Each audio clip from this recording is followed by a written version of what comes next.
Hello good morning दोस्तों, कैसे हैं आप लोग। मैं जुनगा फिर फोन को स्वागत करता हूं। हमेशा की तरह मैं फिर आज बैंकिंग के कुछ वीडियो लेके कुछ टॉपिक लेके आप लोगों के सामने हाजिर हूं।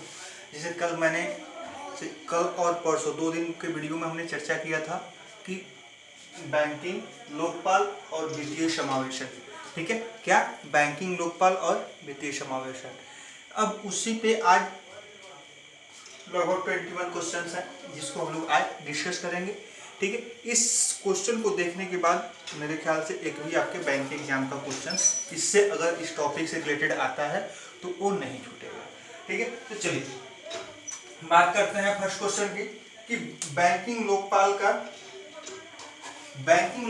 गठन कौन करता है। बैंकिंग लोकपाल का गठन कौन करता है, तो इसका आंसर होगा आरबीआई यानी कि भारतीय रिजर्व बैंक।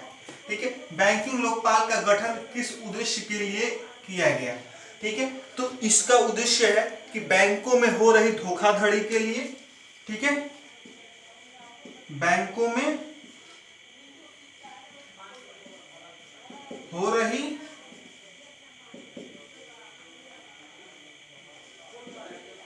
धोखाधड़ी के लिए, यानी कि बैंकों से रिलेटेड कोई भी कंप्लेन हो, उससे कोई प्रॉब्लम हो तो उसके उद्देश्य से किया गया। बैंकिंग लोकपाल का अपीलीय अधिकारी कौन होता है।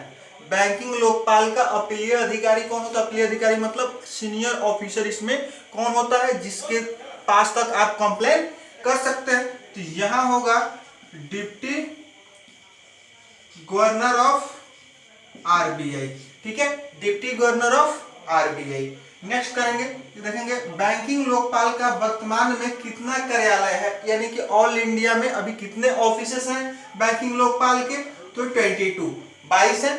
ठीक है, ये चेंज होते रहते हैं, इसको आगे जरूरत के हिसाब से बढ़ जाएंगे तो आप लोग इसको अपडेट कर लीजिएगा। किस अधिनियम एक्ट के तहत बैंकिंग लोकपाल गठित किया गया। किस एक्ट के तहत, तो बैंकिंग रेगुलेशन एक्ट 1949 के तहत। ठीक है, बैंकिंग लोकपाल का गठन बैंकिंग रेगुलेशन एक्ट 1949 के तहत किया गया। ठीक है, नेक्स्ट बात करते हैं कितना दिन तक बैंक से संतुष्ट नहीं होने पर ग्राहक बैंकिंग लोकपाल जा सकता है। क्वेश्चन का मतलब है कि कितना दिन तक आप बैंक से सेटिस्फाई नहीं होते हैं तो आप बैंकिंग लोकपाल में कंप्लेन कर सकते हैं। तो इसका आंसर होगा 30 दिन। ठीक है, नेक्स्ट बात कर रहे हैं बैंकिंग लोकपाल से कितना तक का दावा कर सकते हैं, यानी कितना तक का कंप्लेन आप करने पर बैंकिंग लोकपाल से आपको, मैंने कहने का मतलब कितना राशि तक का अवार्ड आपको मिलेगा। ठीक है, तो कंप्लेन कितना होगा कीजिएगा। ठीक है, लेकिन बैंकिंग लोकपाल की कैपेसिटी है कि वो 20 लाख तक का ही केस आपको हैंडल करेगी। ठीक है, चलिए नेक्स्ट देखते हैं कि बैंकिंग लोकपाल में शिकायत करने पर शिकायत का कितना शुल्क लगता है। अब बात आती है कि बैंकिंग लोकपाल में कंप्लेन करने के लिए कुछ चार्जेस वगैरह लगते हैं, तो नहीं, शून्य।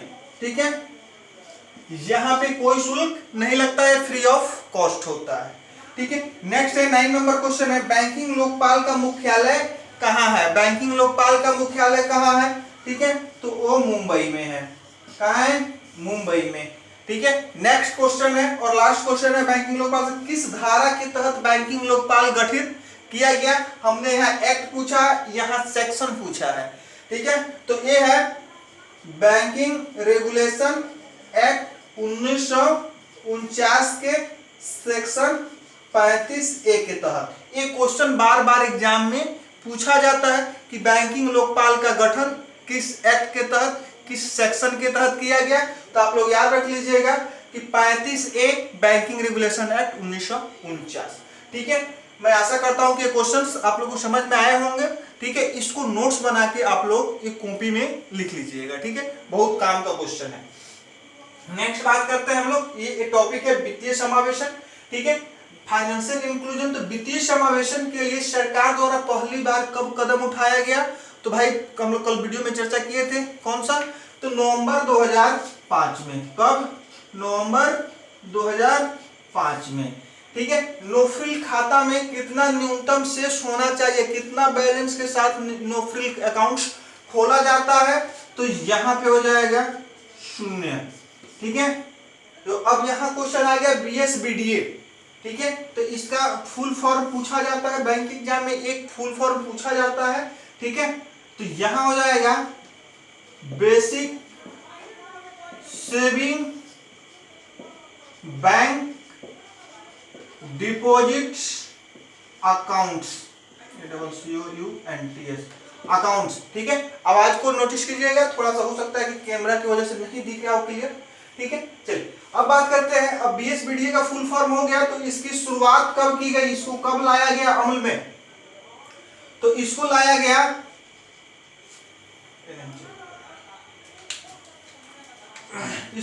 गया अगस्त 2012 में, ठीक है। नेक्स्ट बात करेंगे BSBDA के तहत कौन सा कार्ड दिया जाता है, ठीक है। तो कार्ड तो दो ही होता है बैंकिंग के भाषा में मेनली, कौन, डेबिट कार्ड, क्रेडिट कार्ड। तो इसमें सिर्फ डेबिट कार्ड दिया जाता है, ठीक है, इसमें क्रेडिट कार्ड नहीं दिया जाता है, ठीक है। क्या एक ग्राहक एक से अधिक BSBDA अकाउंट्स खोल सकता है, तो बिल्कुल नहीं, ठीक है। एक बैंक में, एक से अधिक बैंक में एक ही खाता खुलेगा, ठीक है। एक से अधिक बैंक में आप खाता नहीं खोल सकते हैं, कौन, BSBDA अकाउंट। यह एक और बात आएगी कि BSBDA के तहत अधिकतम बैलेंस 1 लाख से ज्यादा एनी टाइम नहीं होना चाहिए, ठीक है। 1 लाख से ज्यादा कभी भी आपके अकाउंट में बैलेंस नहीं होना चाहिए, ठीक है। ओवरऑल सब मिलके नहीं, ठीक है, एट ए टाइम, जैसे मान लीजिए अभी 50,000 है, एक बार 1 लाख हो जाए, 1.5 लाख हो जाए, 2 लाख हो जाए, तो इस तरह से नहीं होना चाहिए, 1 लाख के अंदर ही बैलेंस होना चाहिए। अब इसी के तहत क्या हुआ 2015-14 में, तो PMJDY, इसका फुल फॉर्म क्या है, तो प्रधान मंत्री जनधन योजना, ठीक है, हमने हिंदी में ही लिख दिया PMJDY का।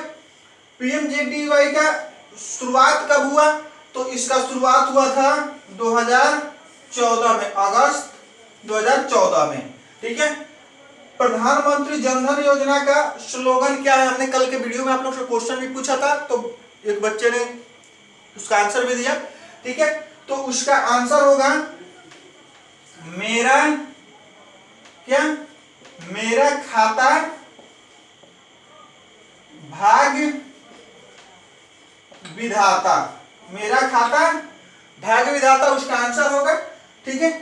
चलिए, प्रधानमंत्री जनधन योजना के तहत PMJDY के तहत कितना का दुर्घटना बीमा है, 2 भी लिखे हुए हैं, कितना का दुर्घटना बीमा है वर्तमान में, तो ये राशि है 2 लाख का, ठीक है, 2 लाख का।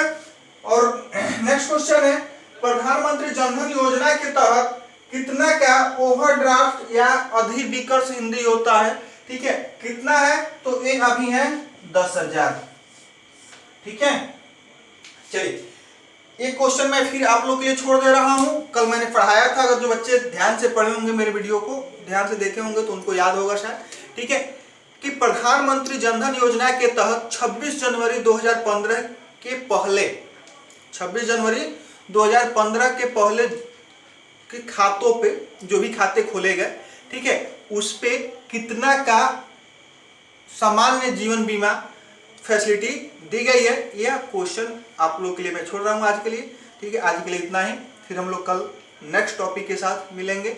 मनी मार्केट हम लोग का चल रहा था, तो मनी मार्केट पार्ट 2 में कल हम लोग आप लोग से रूबरू होंगे। तब तक के लिए धन्यवाद। आप लोग हंसते मुस्कुराते रहिए, चैनल को सब्सक्राइब कर दीजिए, दोस्तों में शेयर कर दीजिए।